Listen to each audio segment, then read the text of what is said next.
Akala mo ma-contain mo yung yung split ng self mo.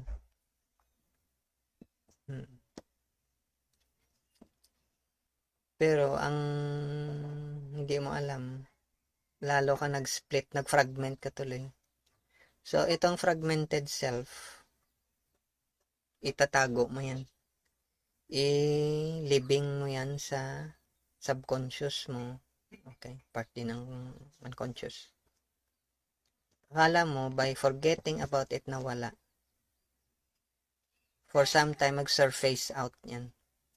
So, kaya, magtaka nga sa mga ibang tao,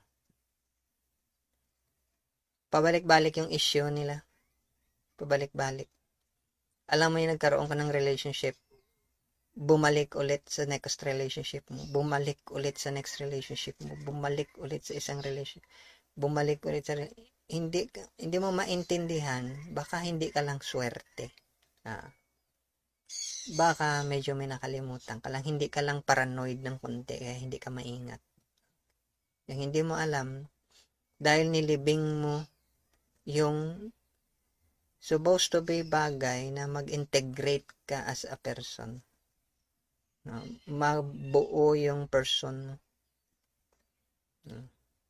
O karakter mo lang gamitin natin kasi persona naman kasi may iba naman yung ibig sabihin. Okay. Yung self mo, hindi siya mabuo. So, ganun yun.